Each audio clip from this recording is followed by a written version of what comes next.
the weapon of war. Then the speaker refused to allow debate and sought to silence their blood crying out from the ground by shutting down the mics on Justin, and Gloria, who were simply not representing themselves, but representing their constituents of over 240,000 people. They, like others around the country, took the lead and stood shoulder to shoulder, following the moral order of justice and the decorum of truth and love in the Tennessee State House. And they formed a front line of solidarity with people who are crying out in pain, begging and demanding their representatives do something to stop this culture of death and policy violence. But this movement must be, and the story must be, about more than 3 legislators. They have even said that. Because if it's reduced to about 3 legislators or 2, then we forget what you see in front of you, the deaths that brought us here. It must be about the people refusing to accept children dying because politicians block gun laws that would save lives. They block health care that would save lives. They block living wages and refuse to address poverty that would save lives. And we are here, and we will come again and again and again and again.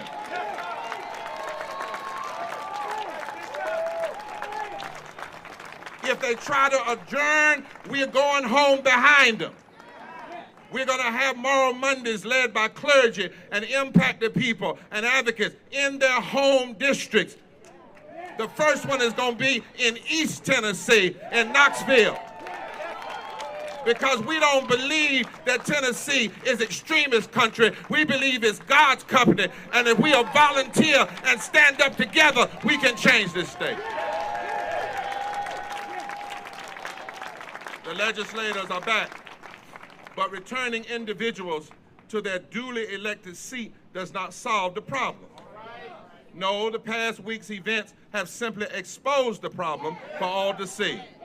That's a victory, but the people rising, refusing to be silent and comforted, the people mobilizing, organizing, registering voters, the religious leaders, impacted people, and people of conscience of every faith and color and sexuality and age in the street, in the pulpit, in the voting booth, in the halls of the General Assembly, going to jail if necessary, not as a violent insurrection, but as a moral resurrection until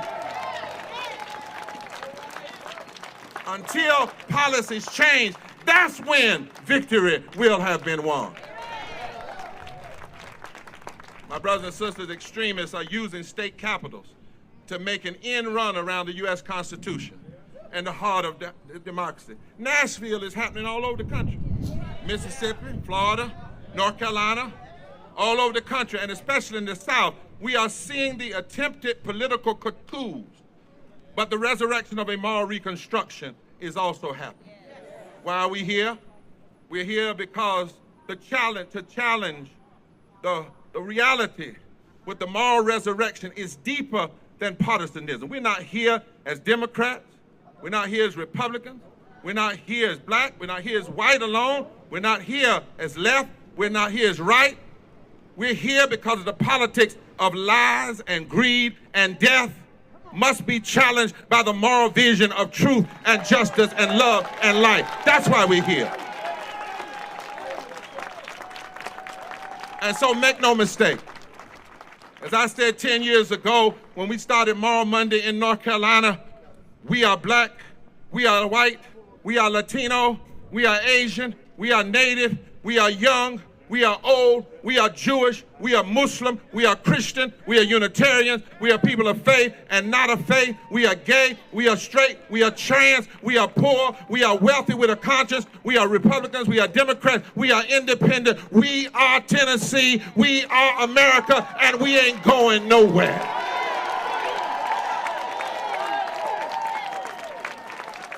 We must have a moral stand on the front line of truth and love, coming together to save lives and establish justice, because the people cannot be silent.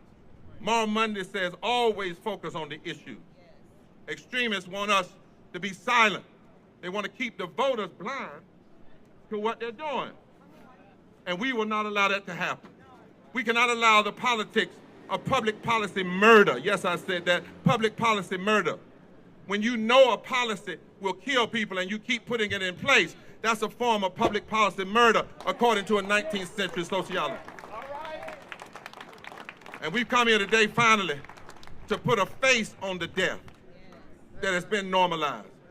Gun violence is the leading cause of death, but you can't change it with just statistics. You got to put a face on it. You got to make people keep looking at the casket. Like Emmett Till's mama, you got to make them look at what a body looks like when it's riddled by an AK-47. We must say that 46% of all Tennesseans are poor and low wealth.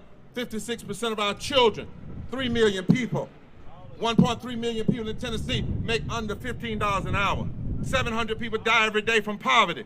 87 million people are uninsured. 330,000 people died from COVID because they didn't have insurance, not from COVID. We cannot accept this policy violence as normal anymore. And we got to call it what it is, sin. That's what it is. And we've got to call it.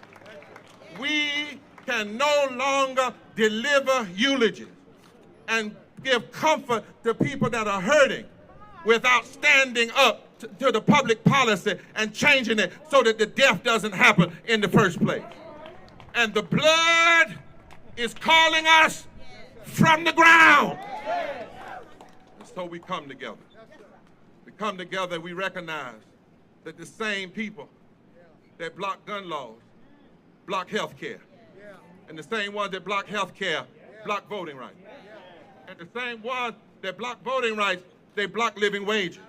And the same ones that block living wages, they block dealing with the environment. And if they are cynical enough to be together, we've got to be smart enough to come together and stay together. And so, my brothers and sisters, we are here because we don't need a front man or a front woman. We need a front line. No single leader, no single issue. We're all in this together. And it's time to get together on the front line. We can't afford to sit back. There's no one to note and say, well, we don't know if we have anybody to vote for. Over 800,000 poor and low-wealth Tennesseans didn't vote. Well, it's time to get on the front line. The language left versus right is too puny. We're here to fight for right versus to fight for what's right. It's time to get on the front line. Nashville is happening in capitals all over the South. People are getting on the front line. And when we stand together on the front line, it doesn't mean they won't oppose us. Just ask anybody who's ever stood up nonviolently. They'll bring charges against you. They'll kick you out. They'll lock you up. They'll do everything they can do to silence you. But if there are enough of us on the front line, they can't stop us all. So who's ready to be on the front line? When you get on the front line of justice and the front line of love and the front line of mercy, there's power greater than the power in these buildings behind us. And that power will help you if you get on the front line. When we come together on the front line, one can chase 1,000 and two can put 10,000 to flight. When we come together on the front line, we can change wrong into right. When we come together on the front line, we can bring life rather than death. When we come together on the front line, the stones that the builders rejected become the cornerstone of a new moral movement. Is there anybody gonna sign up and stay on the front line until our babies are protected, until the sick have health care, until the poor are lifted, until the assault weapons are banned? Is there anybody signing up for the front line?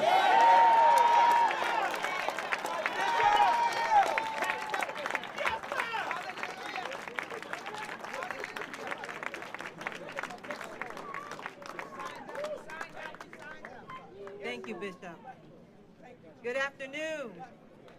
My name is Angela Farrell Zabala, and I'm the Senior Vice President of Movement Building at Everytown for Gun Safety.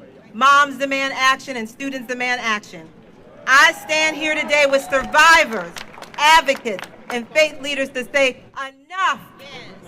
120 people are shot and killed in this country every day, and 200 more are shot and wounded. Enough. Guns are the leading cause of death for children, teens, and young adults in this country. Enough! 59% of adults in this country or someone they know and care about have experienced gun violence in their lifetime. Enough! I'm a mother. I'm an organizer. And while I'm focusing on gun violence today, I know all of these issues are deeply connected. That's right. I am guided by my faith. I rely on my faith to drive me and keep me moving even when this work gets tough. I joined the fight against gun violence because I wanted to cure this sickness, because our children are dying. I'm tired of hearing about tragedy after tragedy in this country, from the daily gun violence that mostly impact black and brown people that barely make the news. The violence, the school shootings, to the hate crimes, to the police violence, to the gun suicides and domestic violence. And the most our leaders can muster up are thoughts and prayers. I'm a person of faith, and I believe in the power of prayer. But as James taught us, faith without works is dead. We need policies and change. To me, living your faith means asking every day what you can do to help others so that we might all prosper. That's faith in action. That is where lasting change begins. We need our lawmakers to act the same courage that gun violence survivors show every single day. And with that, I want to bring up our next speaker, Jason Sparks, a volunteer with Moms Demand Action and a gun violence survivor. Just before he comes, turn this mic up some, just before he comes, already this morning, we've heard about other deaths. Alabama, Kentucky, and Kansas City. Yesterday, we were thinking about this gathering, and this man told us something that for us that we were supposed to be here. We want the media to hear, and the next few speakers will be impacted people. That's what we mean by front men and front women. We need the people on the front line. Too often we don't let impacted people speak. So here's somebody who's been directly impacted.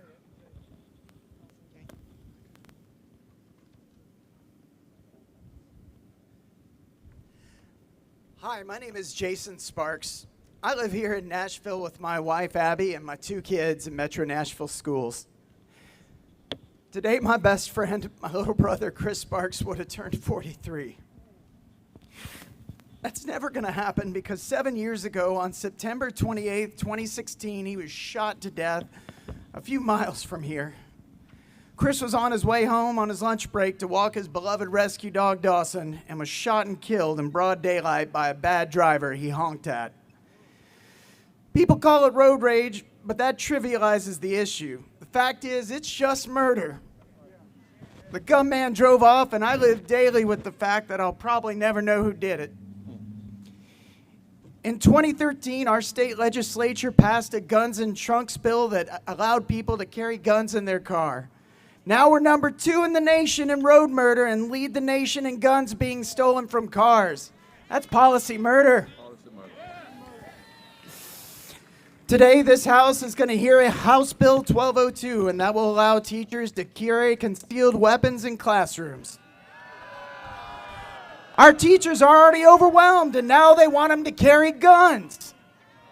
Fellow teachers won't know who's carrying. Parents won't know who's carrying. Imagine what would happen in a crisis.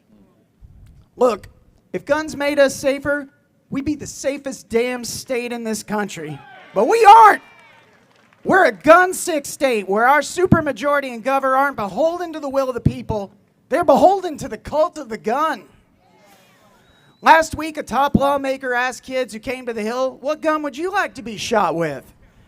That same lawmaker told me 6 weeks ago while I was sitting in his office that the problem wasn't guns, that it was certain communities where fathers aren't present.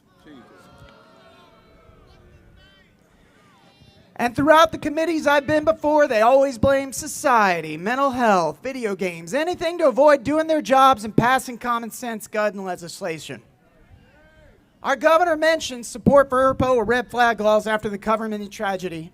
He followed that up with no concrete ideas, and the only bill that was on the table was shot down last Thursday, and now they're trying to run away home because they're scared of the heat that has been putting on them like people by you. But something was different in these last few weeks. Some of these legislatures told you who they were, and you heard it. And now you can never not hear it. Please keep coming back. Don't let up. Do it for my brother Chris. And do it for the 6 innocent lives that were taken at Covenant on March 27th. Somebody say, do it for his brother and all the brothers and sisters. The next speakers will come. Each of them will give a 2-minute powerful testimony, either as a clergy person or an impacted person. How many of you are registered to vote?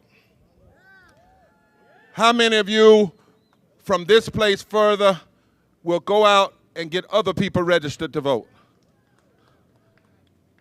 How many of you, and don't raise your hand on this, vote? Because that's the serious question. Hear these testimonies now. Hear the nation. Come on and hear them. Reverend Hannah Broom is going to introduce the person as they come. Thank you, Bishop. We have Sarah Newman. Her child was in school at the Covenant School 3 weeks ago when there was a school shooting. After her, we will have Reverend Chris Bice, Senior Minister of Tennessee Valley Unitarian Universalist Church, who also has dealt with gun violence inside of his church. I'm not here because I want to be here. I hate public speaking. But Covenant School's my community, my son's school. It's filled with staff that have become friends and people we love dearly. When I first met Catherine Kuntz, our beloved head of school 3 years ago, she told me Covenant was intentional to make sure every child was loved and known and prepared, and those weren't empty words. During our 3 years there at school, I've witnessed nearly every staff member call my son by name. They know his interests, his strengths, his struggles. They know our whole family. On March 27th at 10:38 a.m., I was in Green Hills about a mile from the school when a friend reached out to ask where my 5-year-old son Noah was. She heard on social media there was an active shooter and a tweet from the Nashville Fire Department that they were responding to an active aggressor. I said, no, it's a drill. It has to be a drill. I hung up and called my dear friend who's the librarian. She answered with a sound of terror in her voice that I don't have words to describe, screaming and crying. She managed to get out the words to tell me she and her son were okay. Her son was homesick. I knew it wasn't a drill. My own son Noah was okay. He was getting a haircut with his dad, but the rest of our community was inside that building. My friends, our children, so many people we love in that building, our safe space. My 2-year-old and I parked. We ran down Hillsborough Pike as fast as we could to the school. The roads were blocked off. There were cops everywhere. We hadn't even received word from the school yet. I texted our preschool mom's thread, active shooter at Covenant. I could barely type the words. My body was shaking. At that moment, that innocent mom's tech thread was forever changed. From a place that we shared pictures and reminded each other of dress-up days to now coping through trauma and things parents should never have to discuss. I frantically called friends promising to try to find their babies. We got word quick from the school confirming the nightmare and the shooter was down and a reunification site was in place. I got there as fast as I could and my husband and Noah joined. I won't ever be able to describe what it was like sitting in that church. I didn't feel like I was in my own body. Holding our friends, praying, waiting to hear if their kids were alive, piecing together things that people saw and heard. All we knew was 7 people were dead from the news. Texted friends, teachers, begging, please just text us the word safe. We got confirmation that our son's teachers were okay and started hearing back from others, his art teacher he adores, his PE teacher that he loves because he'll make mischief with him, and our dear Pastor Sullivan. My dad drove an hour with the kid to get the kids so they wouldn't witness any more agony, but not before the first mom was told her kid was gone. Those screams and sorrowing wails. I worked in pediatric oncology for 13 years. I held kids in my arms as they died way too many times. Nothing compared to the scream of that mom. We kept learning about more staff members, but no one saw or heard Catherine. We all knew. We knew there's nowhere else she would be other than in that church with us and with the students. My best friend kept asking if anyone had seen her dear friend. No one had. She knew too. She knew what it meant if she wasn't in that reunification room by this time. The last 3 weeks have been deeply painful. Our days are spent hearing children as young as 3 years old describe in horrific detail what they saw and heard. Third graders saw the dead bodies of their friends, not just coffins. That's right. Their classmates. That's right. That's right. Thank you. They sat in those rooms shielded by their teachers with bullets flying over them. We walked through that school the other day and saw the bullet holes. We saw where those bodies laid and where the staff laid. We went through classrooms that looked like they were frozen in time with March 27th still written on the boards. The trauma's not going to dissipate. It's not going to leave us or our children. It'll just find a home within us and we'll learn to live with it. The most painful question I have had to answer from my 5-year-old, who keeps proudly telling me how brave his teachers were and how they knew exactly how to keep him safe from the bad guy. But he asked, Mommy, how did they know to do the practice? Has this happened before? And I said, yes. He said, a lot, Mommy? Yeah. I said, yes. He said, so Mommy, this shooter's dead, but more can come.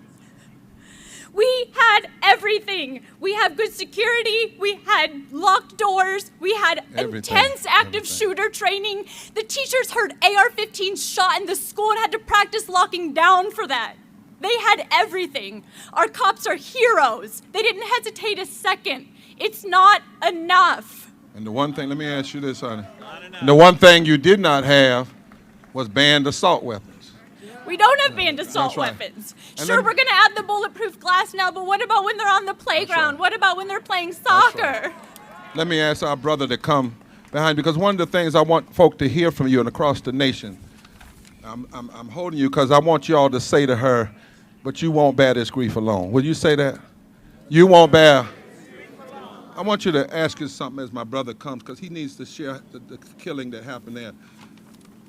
You said, and I want the nation to hear what you said. You said, I have worked in pediatric oncology, and I have not heard screams worse than what was experienced there. You know, the folk that say the real problem is mental illness, they are right.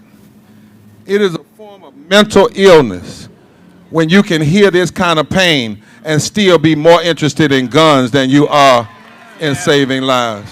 Thank you so much for sharing. I know it wasn't easy, but thank you. Thank you.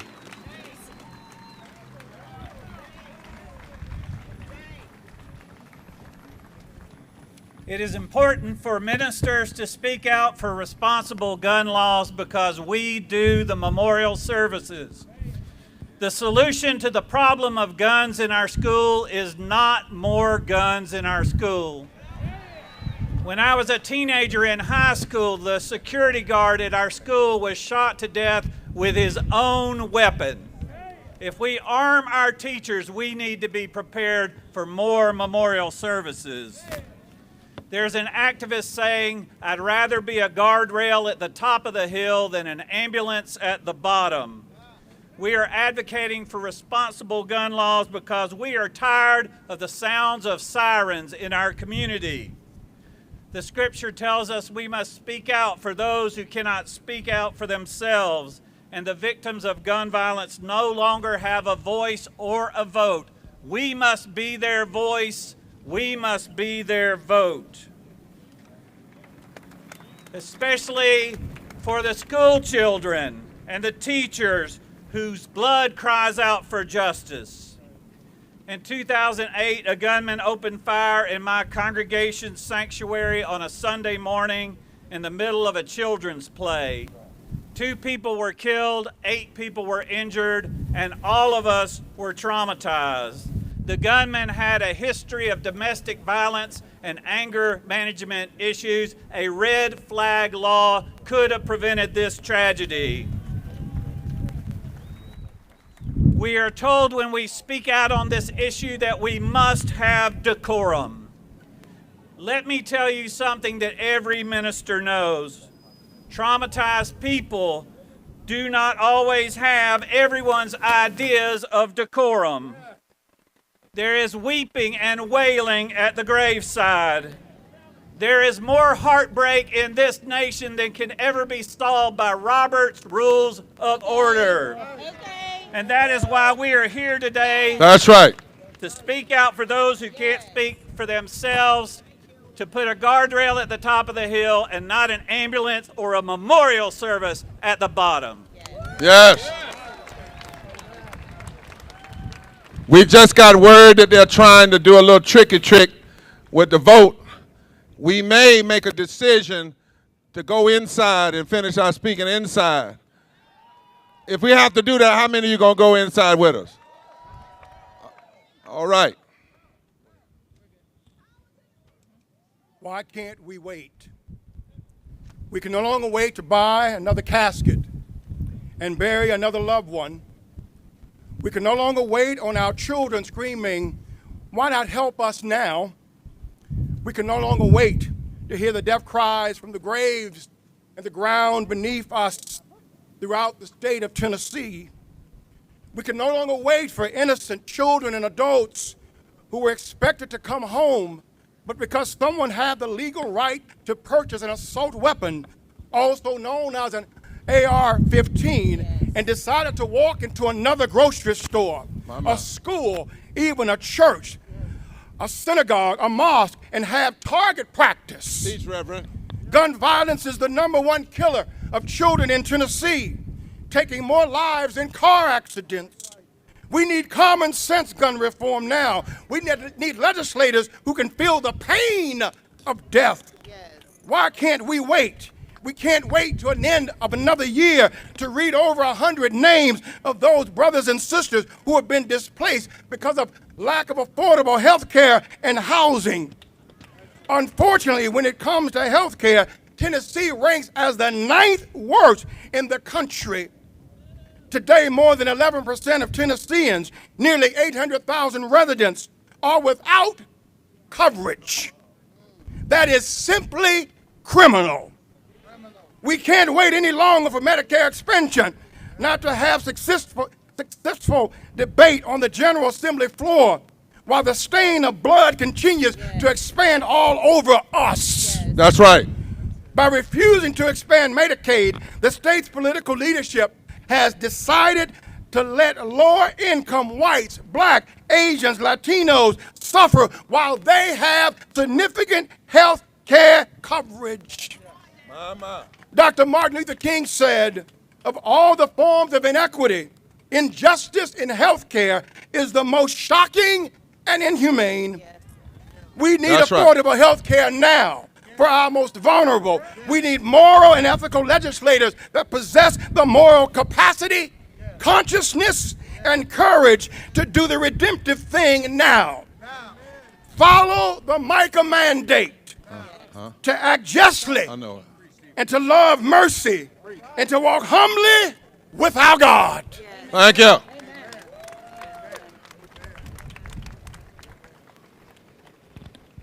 Good afternoon, Nashville. As someone who has worked for 15 years in housing and healthcare, it is my honor to stand up with Bishop Barber and the rest of my clergy colleagues and medical professionals and address the lack of affordable housing and healthcare in Tennessee.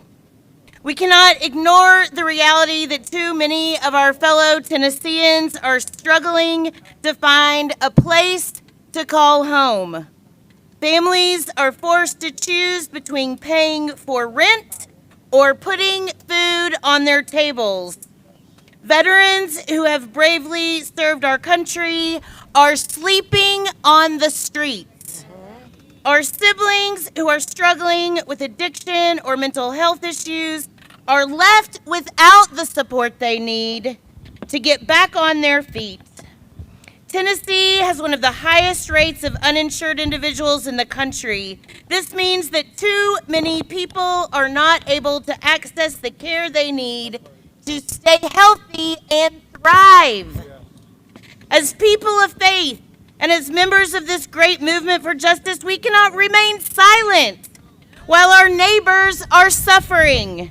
We must take action to ensure that everyone has a safe and stable place to call home and adequate health care.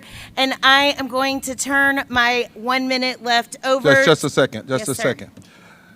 I want us to hear that part of the reason we're saying to the media is that they oftentimes, it's not intentional maybe, want to just focus on one issue. Yes. We must address the whole spirit of death and the politics of death. Yes. Now, I must ask you something rather than turn over. I want the students to come because we said that we would keep a time and discipline.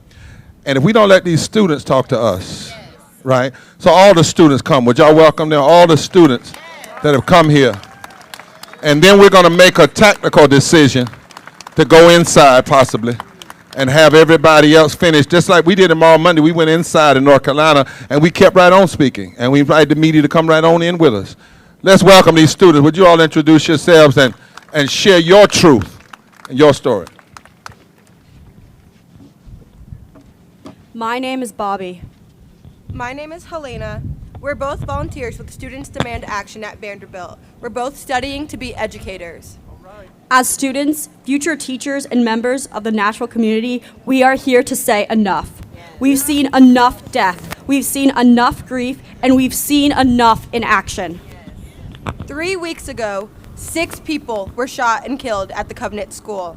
We shouldn't be able to imagine what the people inside those classrooms were feeling that day. But the truth is that every teacher in this country has had to face that terrifying thought that they might not be able to keep their students safe. This is shameful, and we won't accept it.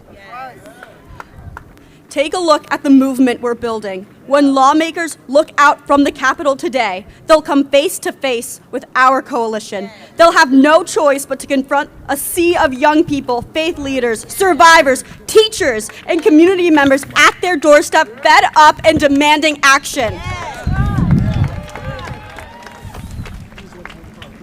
Right now, lawmakers are preparing to vote on dangerous legislation that would make it easier to arm teachers in our state. And later this week, they'll also be advancing bills to lower the age for permitless carry, opening our public spaces to even greater risk. While kids are dying, while students are being told to run, hide, and fight, the so-called solution our lawmakers are offering is to put more guns in more places.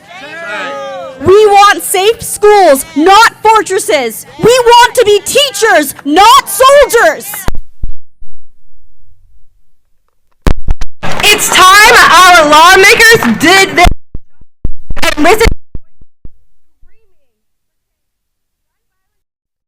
inevitable. Right now, they have the opportunity to pass an extreme risk law to help keep us safe. It's time these lawmakers face the generation they are failing to protect. We are fed up. We are angry, and we will not be silenced. We will stop short at nothing until we see change the state needs. The tide is shifting and their time is running out. To our lawmakers, do your job. Do your job. Do your job. Do your job. Do your job. Do your job. Do your job. Thank you. Hello, Tennessee. My name is Kayla Prowl, and I am a current senior at Vanderbilt University, but I'm also here with the Equity Alliance. I want to say that it's good to see you guys today, but quite frankly, I'm tired of having these same conversations, marching on the streets, begging for the same thing. We're all tired. We've been out here for the last few weeks, but I know for many, this has felt like a lifetime. And I don't need to tell you why we're out here. I don't need to tell you that guns are the leading cause of death right now in Tennessee, or that guns don't belong in schools. I don't need to tell you that while gun violence is now ravaging our Nashville community, guns and gun violence have been present, prominent, and persistent in Black, brown, poor, and marginalized communities alike. I don't need to tell you that while we sit out here and watch our brothers, our sisters, and members of our community be slaughtered, that members and politicians accept dark money and black money from the NRA, they fill their pockets and don't even send their children to these war zones that they call schools. At 22 years old, I have never known a life without school shootings. I have never known a life without gun violence, and I can say it myself because at 9 years old, I looked down the barrel of the gun for a first time. I'm here at 22 years old to tell you all that the time for please and thank yous is gone. We are living in a time where each and every one of us is fighting for our lives, and we will not stop until freedom and peace is won. And with that being said, Nashville, I'll leave you with this. Don't stop. Don't get quiet. Don't thin out when the cameras go and the tragedy's past. Stay loud, stay strong, stay together, and heal in community. And for you lawmakers, GOP, Bill Lee and Cameron Sexton, you better get ready, because at 22 years old, me, my friends, and my community, we're coming for that house.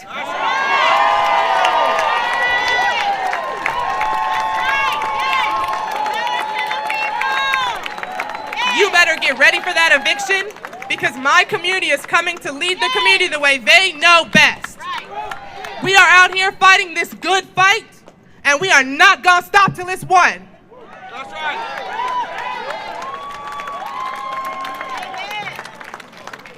And you know what she just said? See, some people think that's empty rhetoric. But the truth is, in every southern state, hear me, you won't hear this in the media.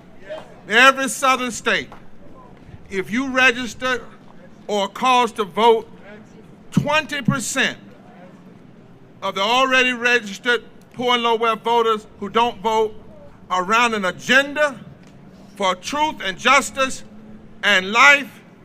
You don't have to beg, you can give some folk a vacation. You say, Rambo, how you know? Because in 2013, we started Moral Monday in North Carolina with 17 people. It grew to over 100,000 people in the street in 6 months.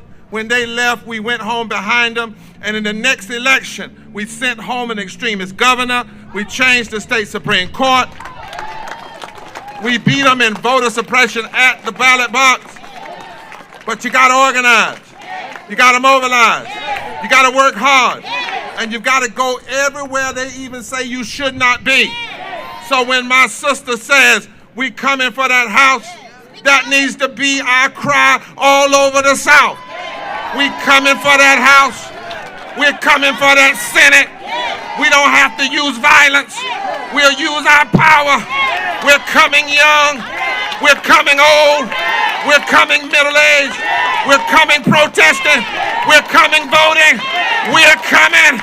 And we intend to get what we're coming for. This is Moral Fusion. Now, I want to ask two bishops, one Episcopal, one Methodist, an imam, and a rabbi to come. Yara's going to sing a piece that we need to hear and put it in our spirit right now. They're going to come, then we're going inside. And we're going to finish inside. How many are going to go inside?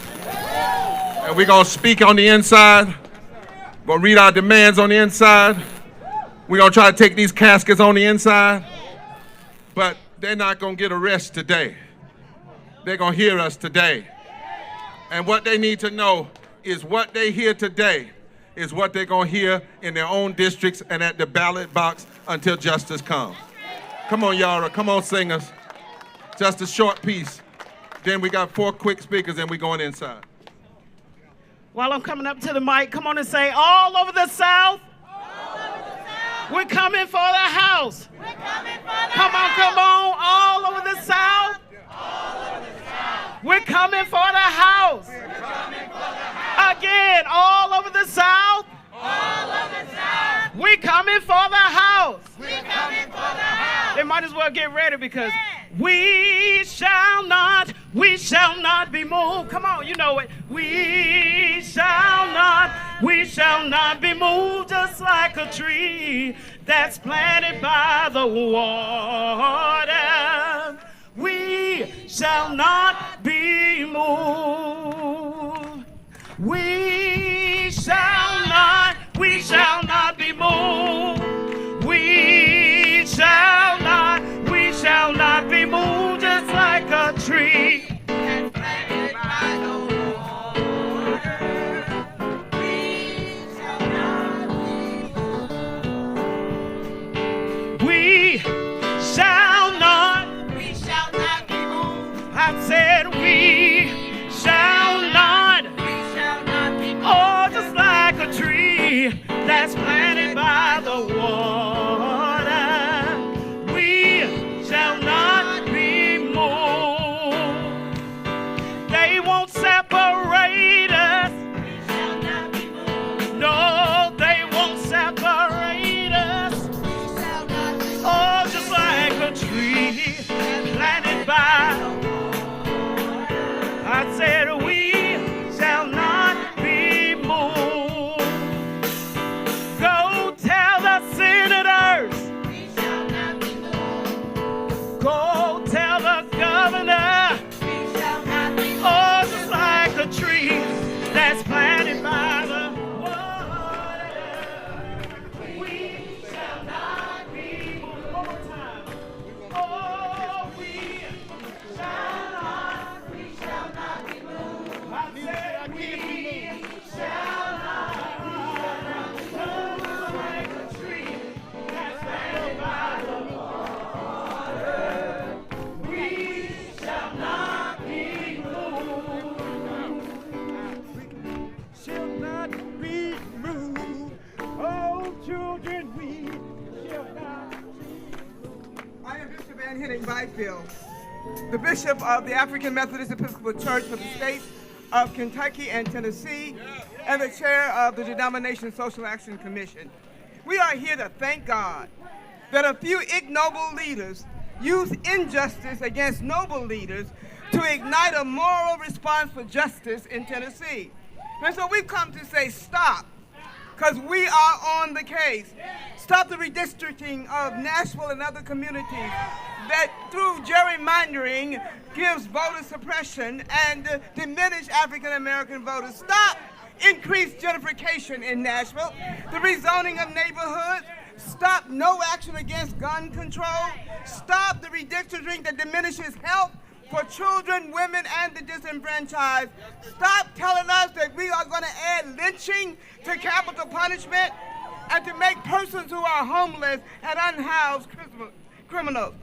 We need to stop redistricting with the same people who vote against the stopping of gun laws are the same people who vote against health, vote against housing, vote against anything that is good for the nation. So I'm here to say we have come together, working together, believing together, praying together, marching together, politicizing together, protesting together, denouncing that children have value, because we are one, we are one, we are one, we are one, and we will stop as one.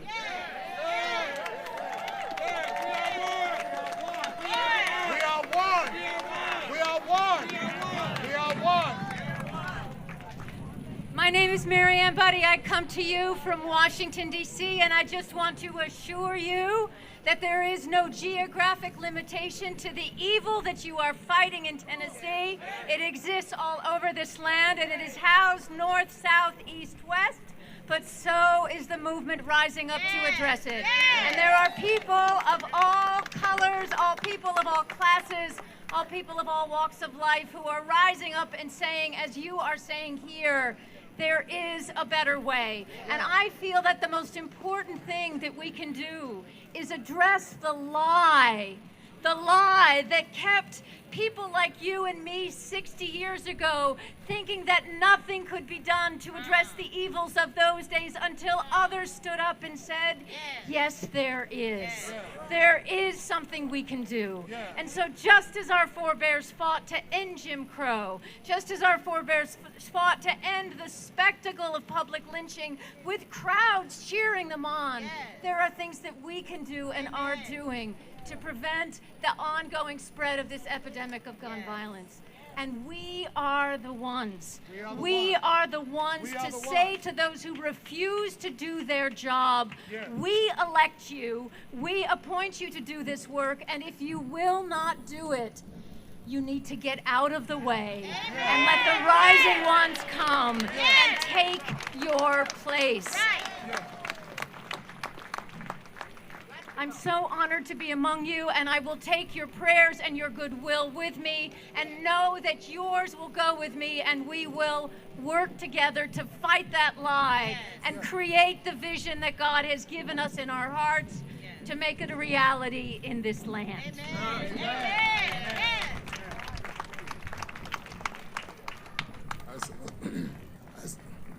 Assalamu alaikum. Brothers and sisters, I witness that nothing has the right to be worshipped except the Lord of all the worlds.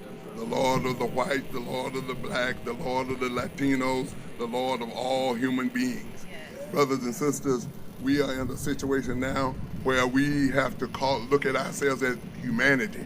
I'm a human being. That means I'm responsible for what happened to other human beings. I'm responsible for what happened to babies. I'm responsible for how women have to cry concerning their babies. I'm a human man, a human being.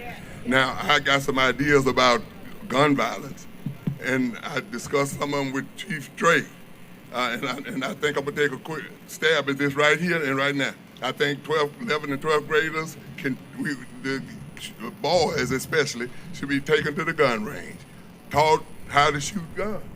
And listen to what I'm saying. Sir, Imam, I have to stop you for this. That is not a part of our agenda. We invited you to come. We don't need to teach them how to shoot. Now, I'm gonna have to take bishop authority and bring our rabbi up. We'll talk about that later. But that can't be a part of our, That is love. That is love. That's right.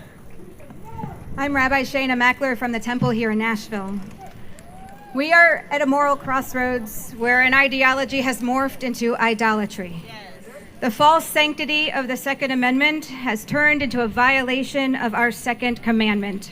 You shall have no other gods beside me. We have put this ideology above everything, about everything we value, rendering it sacrosanct, unable to be touched or altered in any way. And in order to show loyalty to this false god, we must offer it a sacrifice. As a nation, we have been sacrificing to this idol, offering our loved ones up in schools and synagogues and churches and on street corners, in malls and movie theaters. Nearly every prophet warned of this hubris, of making gods of our own power, our own comfort, our own property. And now we see, as the prophet Jeremiah said, streets lined with the blood of our children and the wailing of parents never ceasing. When children are killed in an elementary school and our inaction in the face of horrific gun violence renders it acceptable, we are sacrificing our core belief in the sanctity of life. When the medical community shouts from the rooftops that this epidemic is a public health crisis and we deny health care and mental health care, we are sacrificing our safety to this idol.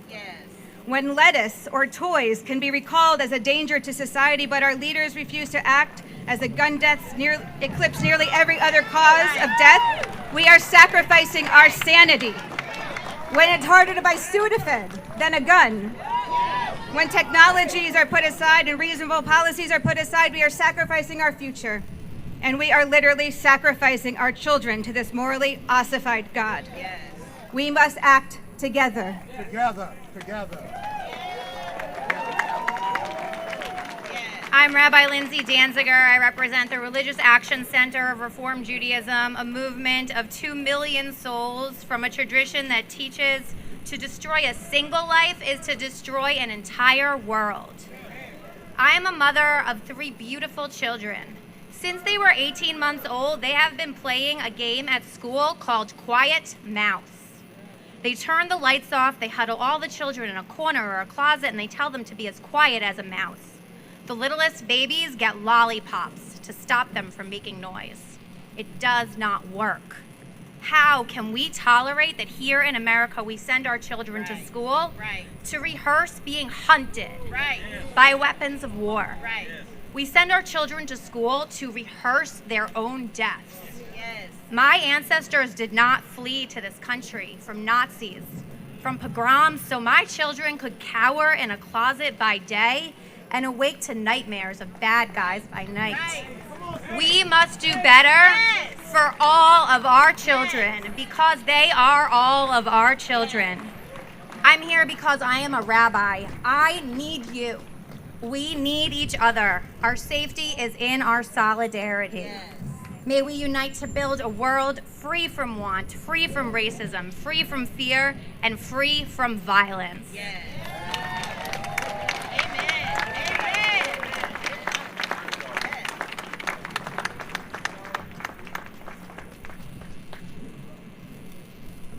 Brothers and sisters, we got to take this inside. I want to ask you a question. Very serious moral question. Will you all keep this going in Tennessee? You have to decide. We started with 17 people every Monday till they went home, and then we followed them home. We're willing to help. We're going back to North Carolina to start again, and then Florida the next week. But I want you to hear this very deeply, because we have to have a certain kind of consciousness. We cannot allow ourselves to only be moved when we see the death. Yes. When it's on the media. All right. Say it, Bishop. We have said over and over again that more children die from gun violence than any other thing. Yes. But most of those deaths don't get the attention. Right. And extremists bet on that. Right. That we'll only really move and mobilize if we see it as graphic. Now, we need to see it. We need to make them see it. Yes. But if 700 people are dying a day from poverty, shouldn't we be moving about that too? Right. Right.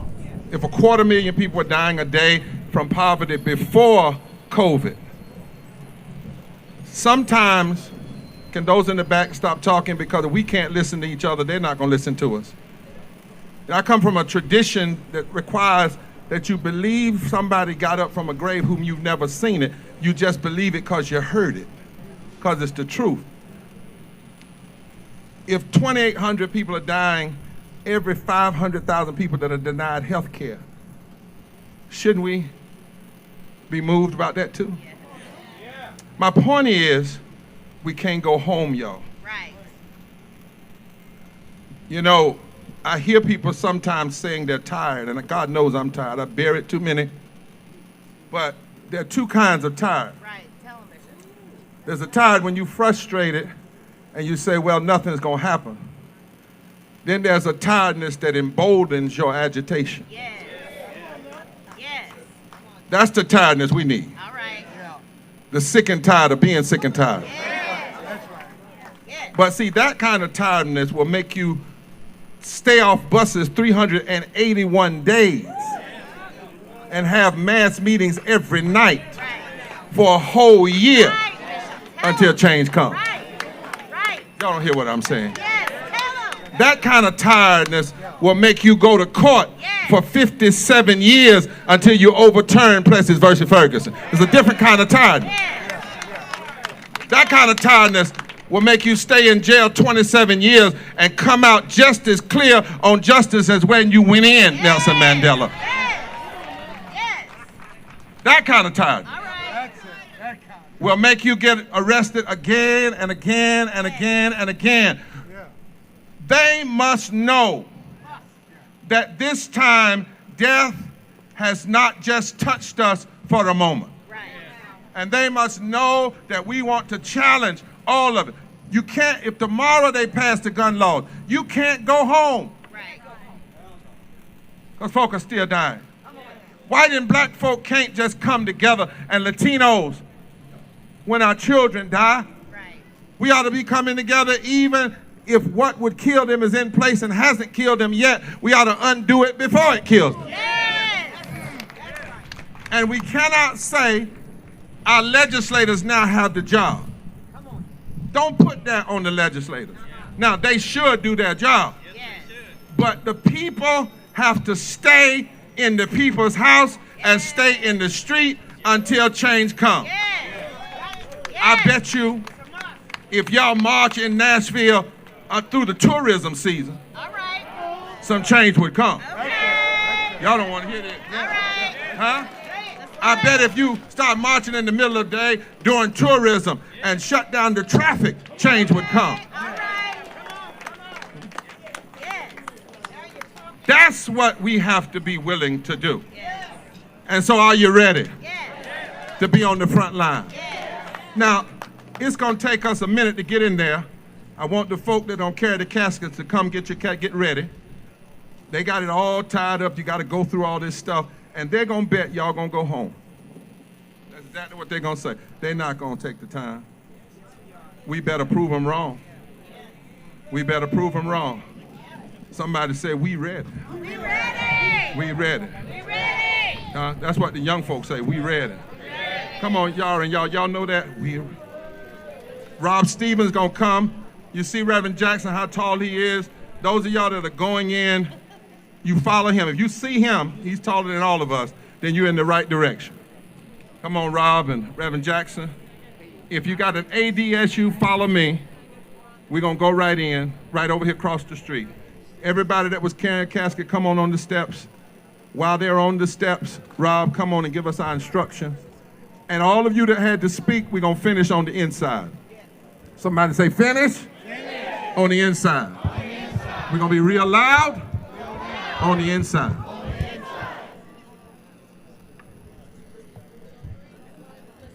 All right, as we prepare to go inside the people's house and make sure they know it's ours, if you would walk not up these stairs, but to use the ramp, and especially we want the people with the orange armbands to lead the way through that. So if you don't have an orange armband, wait just a second, and we're going to lead them up, and then you follow behind. If you can walk these stairs, you're going to stay to the left and follow the marshals up to the entrance on the left.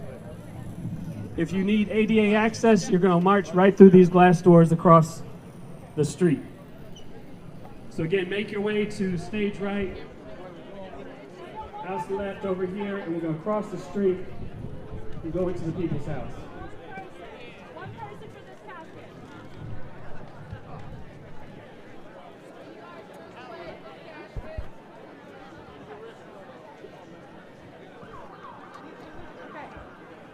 Those with the caskets, please follow, and you'll be going into ADA entry.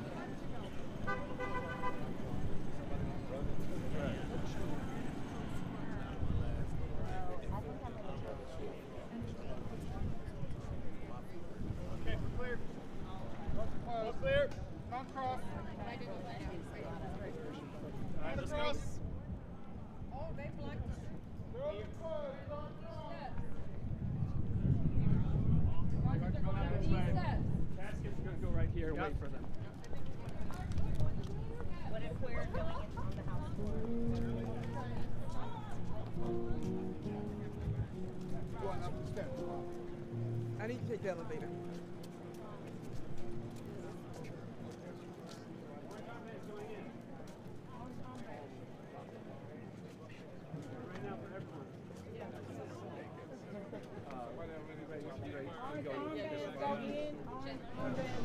Caskets.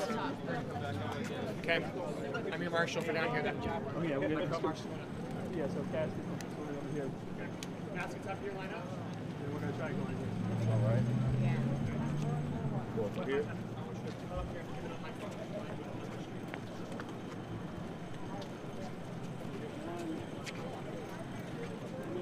Y'all two over here.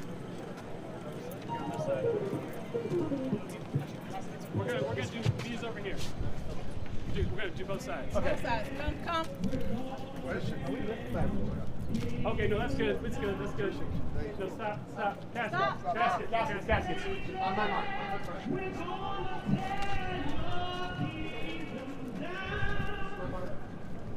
You've been building your kingdom all over the land. Hatred, we're gonna tear your kingdom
Doc say ready for one of those teas when we get a chance.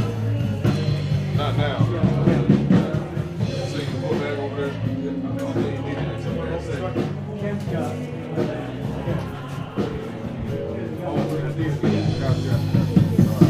Tell him to pull one out. All right.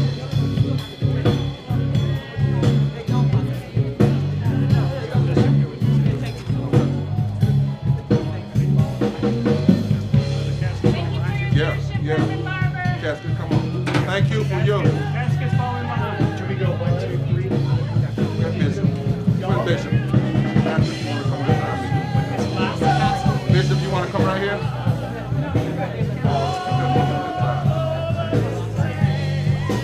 Well, Bishop, here we go.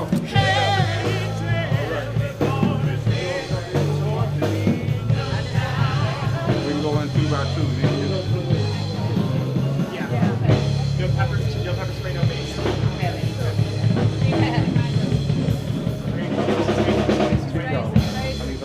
Space, give us some space, y'all. Yeah, give our folks some space. Give our folks some space. We can't, it's locked. Get your mask on. Sorry about that. One person that please don't do it, I'm gonna start crying again. Please. I want y'all to, let's do, just start humming. I've got a feeling. Real easy. Where's y'all at?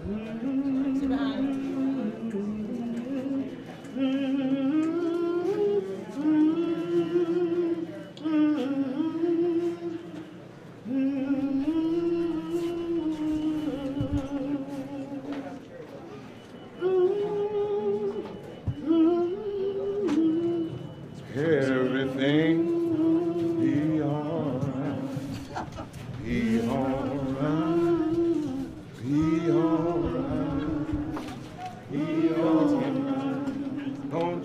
know that Rosa, she done told us if we stand. Everything's gonna be alright. If we stand, Rosa told us everything's gonna be alright. if we stand. Rosa told us everything's gonna be alright. Y'all can go in before the cast. Don't you know, Martin? They're not letting me bring in the stool. What's your name? Why they won't let the stool come in? I'm right here. Look at your chair upstairs. Huh? Look at your chair upstairs. Well, I can't use another one. That's ADF. You said you're gonna get it upstairs? No, they won't give him a chair upstairs. I can't use You it. cannot allow that chair to go in. I'm not sure. It's a prescription. That's a Prescribed chair. And the lawyers are We're here. attorneys, so if we could just take that up and we're able to run it through the Just like this machines cane. and ensure that there's nothing in it. Can we run the chair through the machine, if that would be helpful? Because he's not able to sit in the regular chair. I got you. Thank you.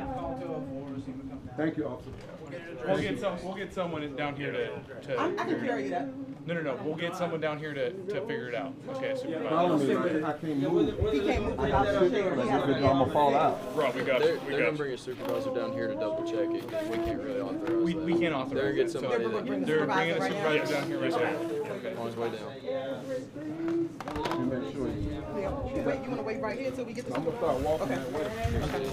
Just, Y'all hear that? peer pressure. It's not you guys. He's a good guy. You want me to pepper spray anything in here or anything? No, like that? no, Okay. sir. It's handicapped. That's like you said, I can't take a wheelchair. You just walk up with I ain't never seen it. Is this your phone? Yeah. Okay, wheelchair. Just pass it on through here. How you doing, officer? Just get a bag. Thank you so much. I appreciate it. Now, I'm supposed to call somebody about the elevator. All the way down here, the elevator will be all the way down. What's that? That elevator goes down, so you're trying to get up to the house, right? Sit in again. Thank you, sir. I don't know my way around here. I can't sit in. I can't do a wheelchair. That's my wheelchair. I was just trying to He get that walk. can sit in it while you're standing here. I'm gonna keep going. I'm gonna keep going to the elevator. I'm gonna believe somebody's gonna get it pretty quick. Bob, just make sure they get it. You and Janelle. Okay, we in the. Pardon me, sir? Make sure you and Janelle get it to me. Yes, I will. Yep.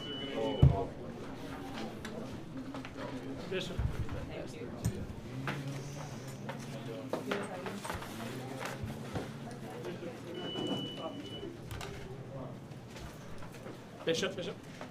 They're not letting the They coffins. said the coffins can't come in. They said the coffins can't come. Coffins cannot come through here.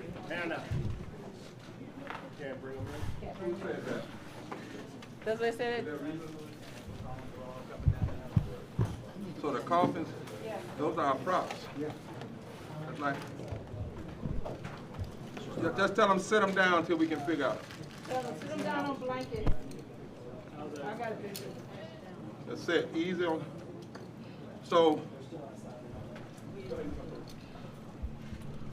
is there a, On blankets.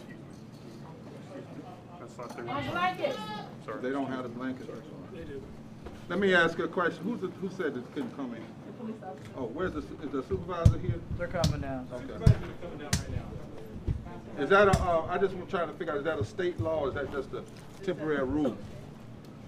That they can't, is there a reason why they can't bring them? They've just been advised not to let them. Oh, you've been advised, okay. Yes. All right.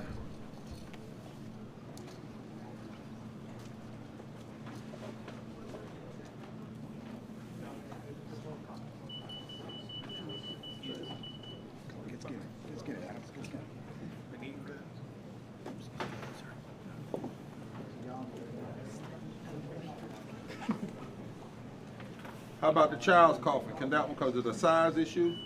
What? So there's a rule that actually says no coffins. I'm just trying to figure out what the basis of this is.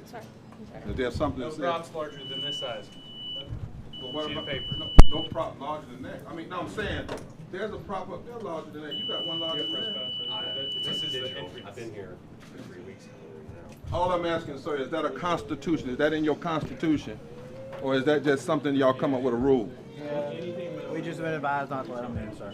No, I get that. I'm not mad at y'all. I'm trying to understand, is this a constitutional rule or just a rule of the House? Honestly, we don't know. You don't know, okay? That's what I want to know, because you can't. There's no rule in the Tennessee Constitution that says you can only bring in something that size. The supervisor's coming down currently.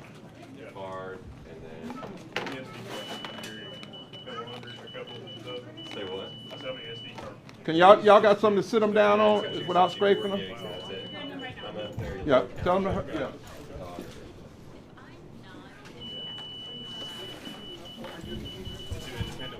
Yeah, freelance.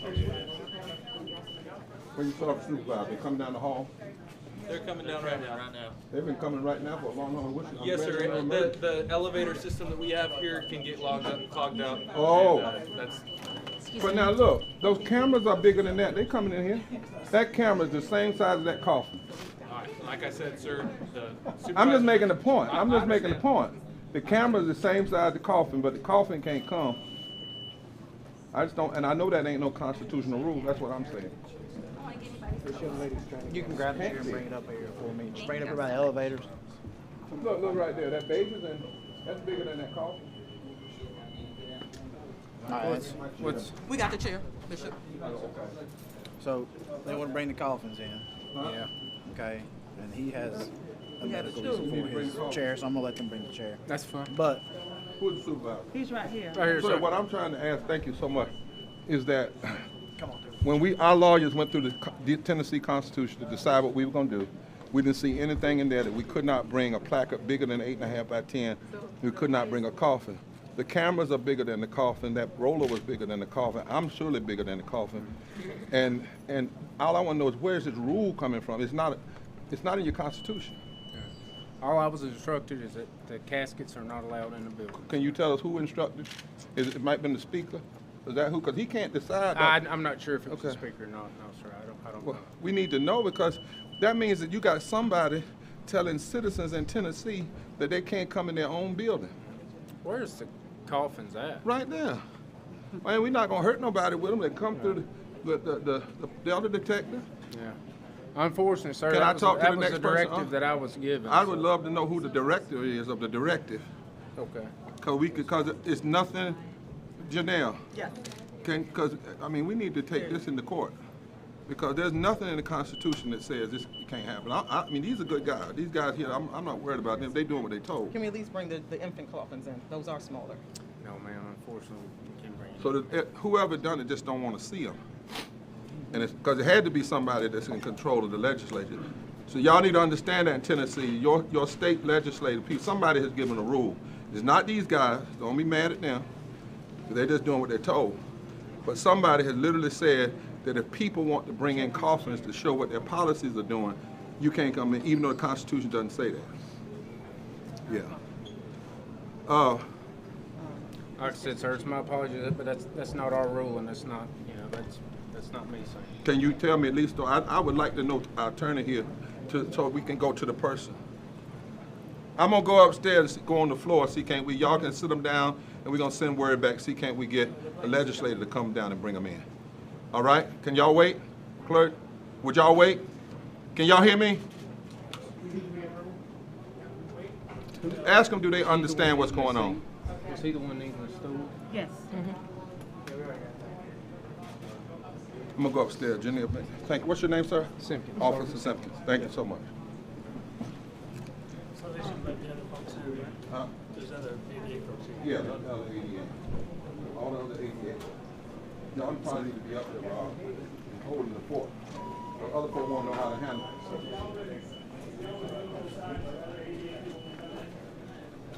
Hey, Hannah. Hannah's not behind us. Hannah went on. Somebody tell Rob.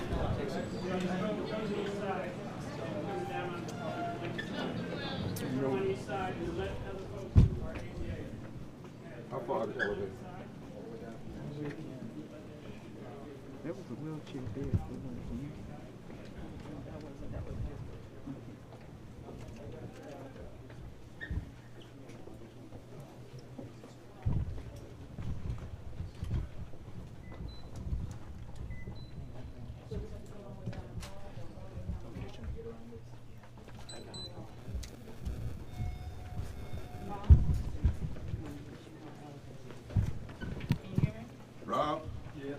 might want to get upstairs. Thank you.